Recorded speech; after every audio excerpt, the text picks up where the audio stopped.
लेकिन उससे पहले मैं ज़रा खबर लूँगा हमारे puppet prime minister donkey king Imran Khan की, जिन्होंने आज प्रेस कॉन्फ्रेंस की और एक नया नक्शा पेश किया है।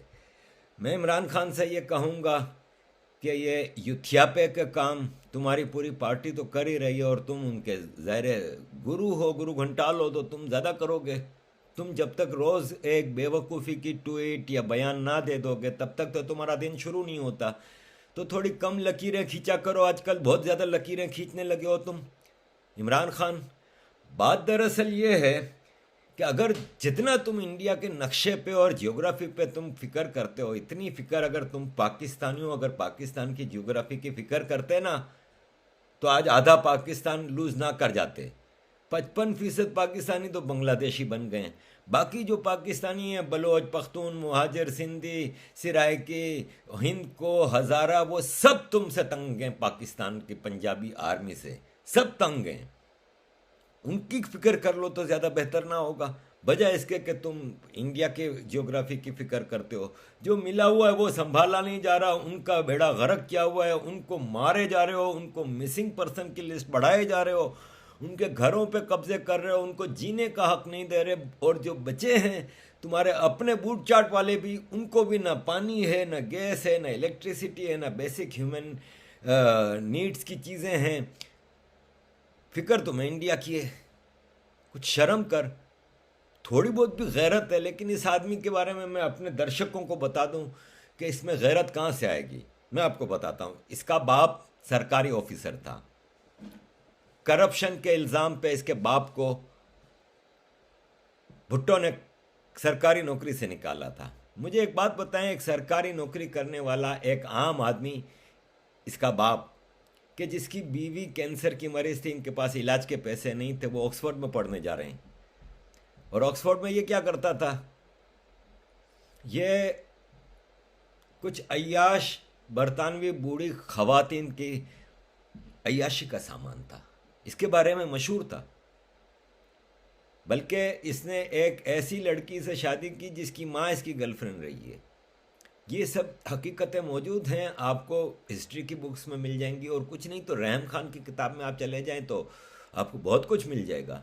इस आदमी का पर्सनल कैरेक्टर ये है, आज तक, ये नहीं कि तब, आज तक पीरनी साहब से दम कराने जाता था, पीरनी साहब का शौहर बेचारा कमरा छोड़ के चला जाता था कि चलो मुरीद आया है, उसके बेटे की जगह है या उसके भाई की जगह है, पता चला वो बाहर ही रह गया बेचारा, फिरनी को भी लेकर उड़े। तो ये तो इनकी औकातें और हरकतें हैं। दोस्तों को नवाजा है, इसमें एक क्वालिटी है कि ज़िंदगी में, क्योंकि 92 के बाद से ये जॉबलेस है, लेकिन ज़िंदगी 5 स्टार गुजारता था। कराची में, इस्लामाबाद में बंगला, लाहौर में बंगला, लंदन में बंगला, हर जगह काम टके का नहीं किया 92 के बाद। भाई आप रिकी पॉन्टिंग को देखें, उसने कितने वर्ल्ड कप जीते, कितनी चीज़ें जीती। आज भी बेचारा कहीं कोचिंग कर रहा होता है तो कहीं कमेंट्री कर रहे होते हैं, तो सब अपना काम, इसने कभी कुछ काम नहीं किया। ये हराम के पैसे पे सारी ज़िंदगी रहा है। तो जो जो इसको काम में आए ना, उन सबको इसने नवाजा, जिसमें लेटेस्ट है ये इसका हेल्थ एडवाइज़र जो कल इसने मुकर्रर किया है, ये शौकत खानम हॉस्पिटल, जो कि इसने पाकिस्तान और दुनिया भर के आवाम से लूट के पैसा, ये कमर्शियल एंटिटी कायम की है, जिसके बारे में कहा जा रहा है कि ये फ्री में इलाज करते हैं। कोई फ्री में इलाज नहीं करता। पाकिस्तान का सबसे महंगा कोरोना टेस्ट ये कर रहे हैं। पूरे पाकिस्तान की चैरिटी ये खा जाते हैं। पहले तो दूसरी भी जब को पार्टियों को मिल जाता था, अब तो आर्मी की सारी चैरिटी या आर्मी के इदारों को जाती है या पीटीआई की उसको जाती है। लूटमार, चोरी, डाका अपने दोस्त इसके सारे कर रहे हैं इस वक्त। फैसल वावड़े को ले लें, इस आदमी की 2 टके की औकात है। इसका कैरेक्टर मैं पर्सनली जानता हूँ। इसके बारे में मैं मतलब बोलूँगा तो ये यूट्यूब में बोल नहीं सकता पब्लिकली, इतना गंदा कैरेक्टर का आदमी है, घटिया तरीन। और ये एक नहीं, अली जैदी ले लें, इमरान को ले लें, डॉक्टर इमरान अली शाह, ये सब के घटिया कैरेक्टर, मैं पर्सनली इन सबको जानता हूँ। तो इमरान खान अपनी फिक्र करो। जूनागढ़ जिसकी तुम बात कर रहे हो ना, जूनागढ़ पे 17 हमले तो तुम्हारे पिताजी ने किए थे, महमूद गजनवी ने। बाल भी नहीं उखाड़ सके हो तुम जूनागढ़ का। जूनागढ़ हिंदू था, इंडियन था। जूनागढ़ हिंदू है, इंडियन है, और जूनागढ़ हिंदू रहेगा और इंडियन रहेगा। और बहुत जल्द नक्शे की जब आप बात करते हो ना तुम, तो बहुत जल्द नक्शे की तब्दीली तो पाकिस्तान के नक्शे की तब्दीली होने वाली है।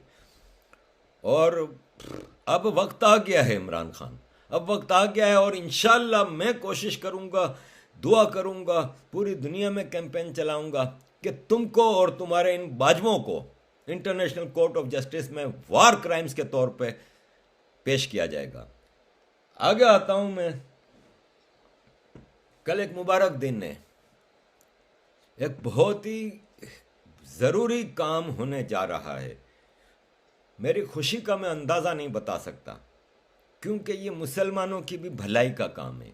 मैं बार बार कह रहा हूं कि कब्ज़े की नाजायज़ जगह पे मस्जिद हराम है, उसमें की जाने वाली इबादत हराम है, तो ये मुसलमानों का भी भला है।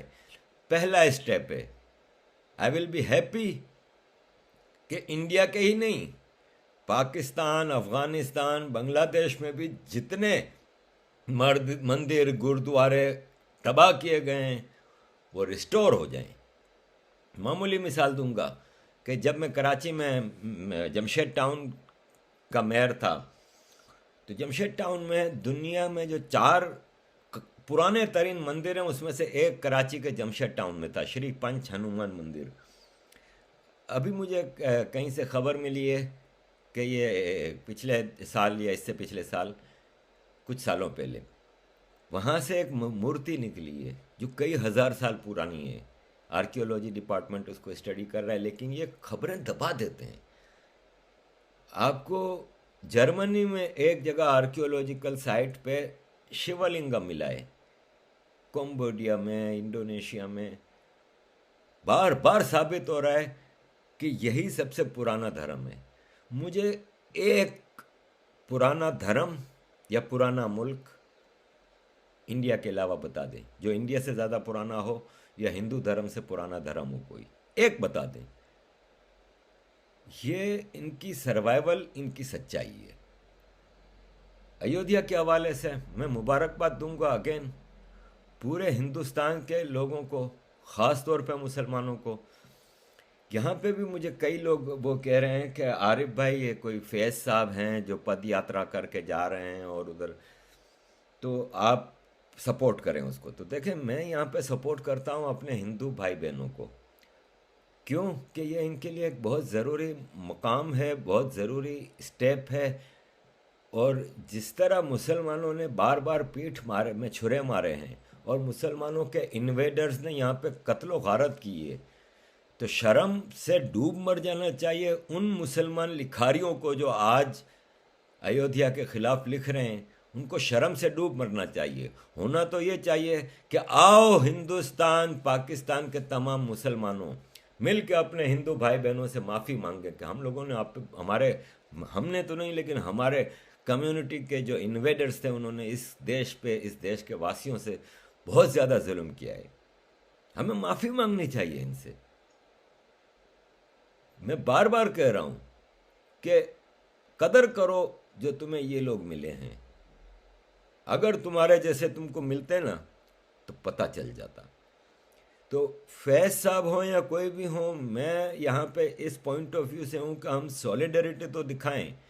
हम जितनी सॉलिडरिटी बातचीत के ज़रिए वो कर सकते हैं, लेकिन उस रिलीजियस अफेयर्स में हमें पर्सनली इंटरफेयर करने की ज़रूरत नहीं है। Let Hindus celebrate this freely. और ये है कि हमारी सॉलिडरिटी उनके साथ होनी चाहिए, हमारा सपोर्ट होना चाहिए। और अगर किसी को अयोध्या मंदिर में जाना है तो बाद में जा सकता है ना, ज़रूरी कल ही जाए। कल एक इतना सैक्रेड दिन है, इतना इम्पोर्टेंट दिन है, तो उस हवाले से मैं चाहता हूँ कि हम हिंदू कम्युनिटी का पूरा उनकी खुशियों में शरीक ज़रूर हों, लेकिन physically let them be there. ये मेरी अपनी राय है। बाकी ये है कि खुशी मुझे सही मानों में उस वक्त होगी जब इंडिया, पाकिस्तान, बांग्लादेश, अफ़गानिस्तान रीजन में जहाँ जहाँ जो जो मंदिर था, जो जो गुरुद्वारा था, वो रिस्टोर हो जाता है। इससे बड़ी खुशी की बात मेरे लिए और कोई नहीं होगी। एंड जम्मू एंड कश्मीर में भी मैं चाहूँगा कि बहुत जल्द रिपैट्रिएशन ऑफ कश्मीरी पंडित्स हो जाना चाहिए और उनको एक सेफ एनवायरनमेंट दिया जाए और उनकी लूटी हुई रिलीजियस एंड कमर्शियल प्रॉपर्टीज़ जो हैं वो रिस्टोर करके इनके हवाले की जाएँ। आखिरी बात में